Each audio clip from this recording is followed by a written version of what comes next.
Hi everyone, this is Tony Huang. Welcome to another episode of Chatting with GotFriends. With us again is Zach Hughes. So we're going to talk about his latest blog. One of the blogs that you talked about, the tech debt, like the fact that you had tech. Can you explain that to people? What is that? What is tech debt? Sure.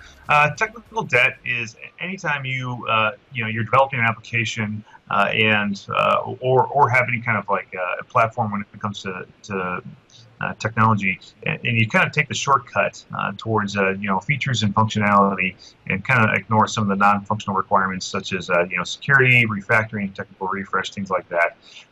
When you go short on technology, it comes back to you have to pay the interest on that sometimes, right? That's kind of the debt metaphor. So if you kind of if you were to buy a boat and make payments on it, you still have to make the payments, but you still have to pay the interest, things like that. But you get the boat now. Kind of the same thing with sometimes with applications that we develop.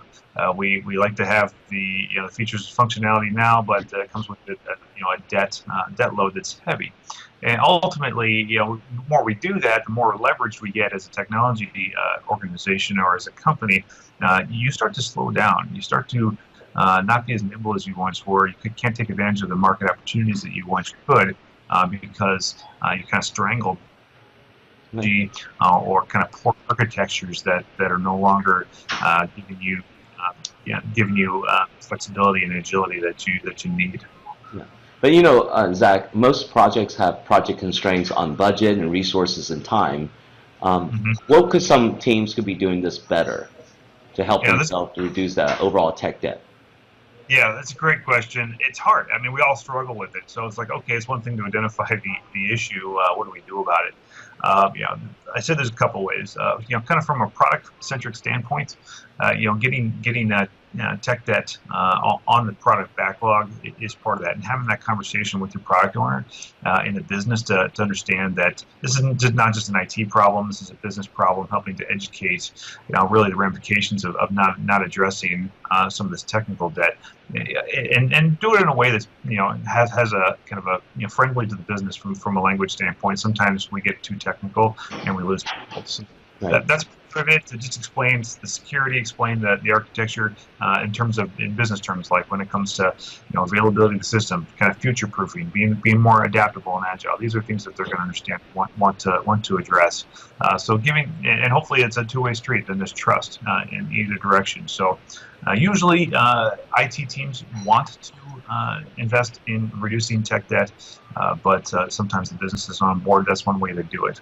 Right. I would say another way to tackle it. So let's just say more on the pure technical side. Say we've got old operating systems, we've got old hardware in our environment, more from an infrastructure standpoint. There's technical debt that's of that form too, and we've done a lot of that.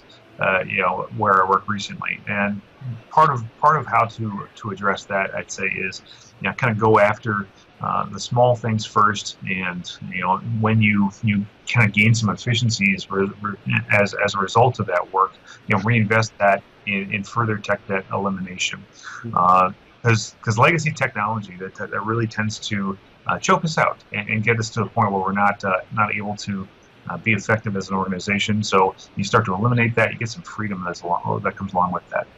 So for the past two blogs, which one's a little bit more favored by your viewers, and what do they talk about? The tech debt one's been interesting. People have definitely have responded to that one. A lot of thoughts around, this is something we need to continue to keep focused on. Thanks for bringing this up.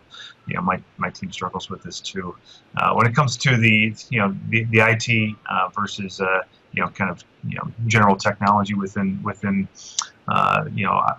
marketplace, I get a lot of traction on that one too. Both those actually did pretty well. Okay, cool. So what's coming up next, Zach? You don't know yet? No, I do. I've got it written coming up this Friday.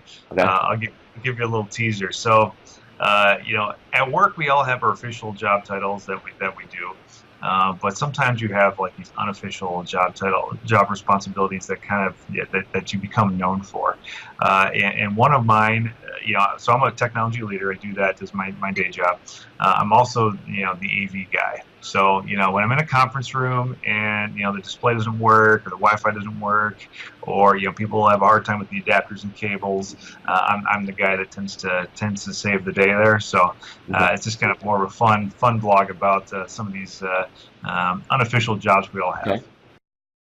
ZachOnLeadership.com is my website. Also, you can find me on LinkedIn. That's probably the easiest way. Find Zach Hughes on LinkedIn. You'll find me. You'll find everything I write. Well, thank you so much for you joining us. Hey, for all of you guys, thank you so much. Hope you learned something today that's going to impact you and make your career a little bit more successful. My name is Tony Huang. Thanks again for joining us at GotFriends. Thanks, Tony.